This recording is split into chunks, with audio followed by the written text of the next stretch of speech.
നമസ്കാരം.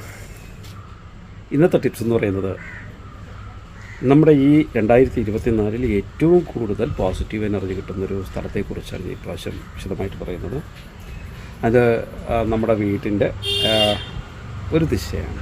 അതിനെക്കുറിച്ചാണ് വിശദമായിട്ട് ഞാൻ പറയുന്നത്. നമുക്ക് വിഷയത്തിലോട്ട് കിടക്കാം. ഞാൻ ഡോക്ടർ ഷാജി കെ നായർ, സൂര്യദേവമഠം കുബേരാശ്രമ മഠാധിപതിയും തേജസ് ഫെങ് ഷുയി ഡയറക്ടറുമാണ്. നിങ്ങളുടെ നാളെയും മറ്റന്നാളും 2024 ഫെബ്രുവരി മാസം 10-ാം തീയതി 1199 മകരമാസം 27-ാം തീയതി ശനിയാഴ്ചയാണ് നാളെ. ശനിയാഴ്ച സൂര്യദേവമഠം കുബേരാശ്രമത്തിൽ വെച്ച് കുബേരപൂജയുണ്ട്. എല്ലാവരും വരണം, മറക്കരുത്. ഒരു 108 നാണയം കൊണ്ടുവരണം, ഒരു തേങ്ങ കൊണ്ടുവരണം. കൂടാതെ 280 രൂപയാണ് കുബേരപൂജയുടെ ചാർജ്. നിങ്ങൾക്ക് നേരിട്ട് നടത്താൻ പറ്റുന്ന കുബേരപൂജയാണ്. വരൂ, പങ്കെടുക്കും. ഓക്കെ, നമുക്ക് ദിവസത്തെക്കുറിച്ച് നോക്കാം. നാളത്തെ സൂര്യോദയം രാവിലെ 6:45 സൂര്യോദയം, വൈകുന്നേരം 6:27 സൂര്യാസ്തമയമാണ്. അഭിജിത്ത് മുഹൂർത്തം വരുന്നത്, രാഹുലം വരുന്നത് 9:39 11:06.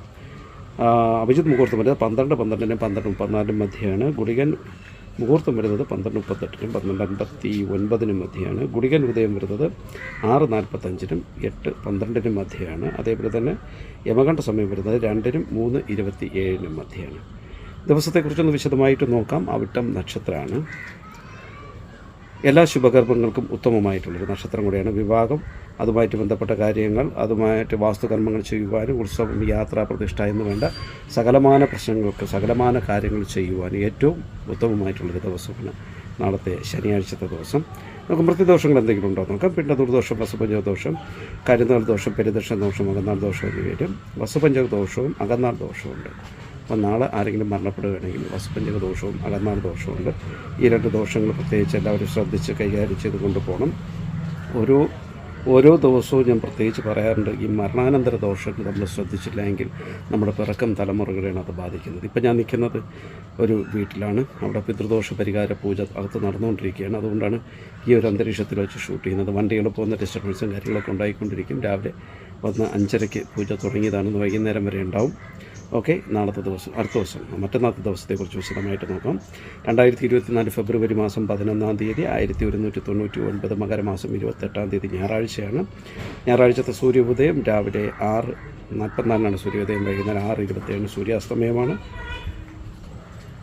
അതിൻ്റെ തന്നെ രാഹുലം വരുന്നത് 4:53 6:20 മധ്യയാണ്. അഭിജിത്ത് മുഹൂർത്തം വരുന്നത് 12:12 12:33 മധ്യയാണ്. മുഹൂർത്തം വരുന്നത് 12:37 12:58 മധ്യയാണ്. യമകണ്ഠ സമയം വരുന്നത് 12:32 1:53 മധ്യയാണ്. ഗുളികൻ ഉദയം 3:26 4:53 മധ്യയാണ്. ദിവസത്തെക്കുറിച്ച് വിശദമായിട്ട് നോക്കാം. ചതയം നക്ഷത്രമാണ്. ഞായറാഴ്ചയും ചതയം നക്ഷത്രവും കൂടെ ആയതുകൊണ്ട് എല്ലാ ശുഭകർമ്മങ്ങൾക്കും നല്ലതല്ലാത്തൊരു ദിവസം കൂടിയാണ്. എന്നാലും വാസ്തുകർമ്മത്തിനും മറ്റുള്ള കാര്യങ്ങൾക്കൊക്കെ കൊള്ളാം. സർക്കാർ കാര്യങ്ങൾ, വിവാഹം, ഇതൊക്കെ കൊള്ളാം. സർക്കാർ കാര്യങ്ങൾ എന്തെങ്കിലും ആരംഭിക്കുവാനോ അതുമായിട്ട് ബന്ധപ്പെട്ട കാര്യങ്ങൾക്കൊക്കെ നല്ല വിവാഹത്തിനൊക്കെ കൊള്ളാം. ബാക്കി വാഹനങ്ങൾ വാങ്ങുവാനും വസ്തു വാങ്ങുവാനും വിൽക്കുവാനൊന്നും പറ്റിയിട്ടുള്ളൊരു ദിവസം അല്ല. അതുകൊണ്ട് അതൊക്കെ ഒന്ന് ശ്രദ്ധിച്ചാണ്. ഞായറാഴ്ച ദിവസമാണ്, എല്ലാവർക്കും അവധിയാണെന്നുള്ള ദിവസത്തിൽ ചെന്ന് വാഹനങ്ങളൊന്നും വാങ്ങിക്കാൻ പോകേണ്ട.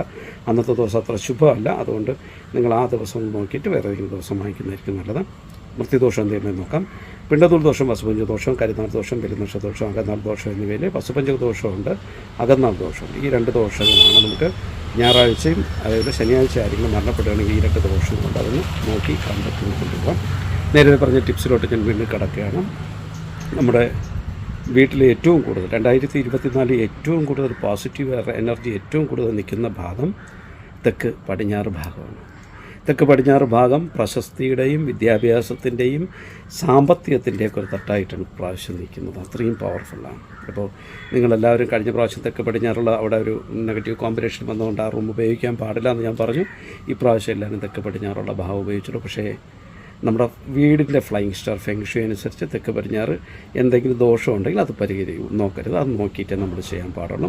അല്ലാതെ നോർമലി ഉള്ള ബേസിക് ഫെങ് ഷുയി അനുസരിച്ച് തെക്ക് പടിഞ്ഞാറാണ് ഇപ്പോൾ ഏറ്റവും പവർഫുള്ളായിട്ടത്. നിങ്ങളൊരു കാര്യം ചെയ്തോണം. പറ്റുമെങ്കിൽ തെക്ക് പടിഞ്ഞാറ് റെഡ് കളർ കാർപ്പറ്റ് ഇടുക, അല്ലെങ്കിൽ റെഡ് കളർ കൂടുതലായിട്ട് ആ റൂം, തെക്ക് പടിഞ്ഞാറുള്ള റൂമുകളിലോ ഒക്കെ കൂടുതലായിട്ട് റെഡ് ഷെയ്ഡ് നമുക്ക് ഉപയോഗിക്കാം. ഇന്ന് തന്നെ പറ്റുമെങ്കിൽ ഒരു റെഡ് കളർ ബൾബ്, ഒരു റെഡ് കളർ കത്തുന്നൊരു ബൾബ് നിങ്ങളുടെ വീട്ടിൻ്റെ പുറത്ത് തെക്ക് പടിഞ്ഞാറ് ഭാഗത്ത് ഹാങ് ചെയ്തിടുക. എല്ലാം ഇന്ന് തന്നെയെന്ന് ഞാൻ പറയാറുണ്ട്. നമുക്ക് വെള്ളം വയ്ക്കാൻ ഞാൻ പറഞ്ഞു തെക്ക് ഭാഗത്ത്, അതേപോലെ വെഞ്ചയും തൂക്കാൻ ഞാൻ പറഞ്ഞു. അതേപോലെ തന്നെ നമ്മൾ ഈ ഒരു 8 എപ്പിസോഡ് കഴിയുമ്പോൾ നിങ്ങളുടെ വീട് വാസ്തുപ്രകാരം എനർജൈസ് ആയിരിക്കണം. അതുകൊണ്ടാണ് ഇന്ന് തന്നെ നിങ്ങളത് ചെയ്യുവാൻ ഞാൻ പ്രത്യേകം പറയുന്നത്. അപ്പോൾ ഇന്ന് തന്നെ നിങ്ങളത് കറക്റ്റ് ചെയ്യുക. നിങ്ങളുടെ വീട്ടിൻ്റെ തെക്ക് പടിഞ്ഞാറ് ഭാഗത്ത് ഒരു റെഡ് കളറിലുള്ളൊരു ബൾബ് ഹാങ് ചെയ്ത് ഓൺ ചെയ്തെടുക്കാം. ഡെയിലി 3 മണിക്കൂർ, മിനിമം 3 മണിക്കൂറെങ്കിലും ഓൺ ചെയ്തെടുക്കുക. വൈകുന്നേരം ഒരു 6 മണി മുതൽ രാത്രി ഒരു 9 മണി വരെ ഓൺ ചെയ്തിട്ട് കഴിഞ്ഞാൽ മതി. അത്രത്തോളം പവർഫുള്ളായിരിക്കും. റെഡ് കളർ കൂടുതലായിട്ട് ആഡ് ചെയ്തോളൂ. ഇപ്പം ഞാൻ പുറത്തായതുകൊണ്ടാണ് ഞാനിപ്പം ഇങ്ങനെ ഒരു എന്താ പറയുക, ഇത് ഓടിച്ചിട്ട് ഞാൻ പറഞ്ഞു പോകുന്നത്.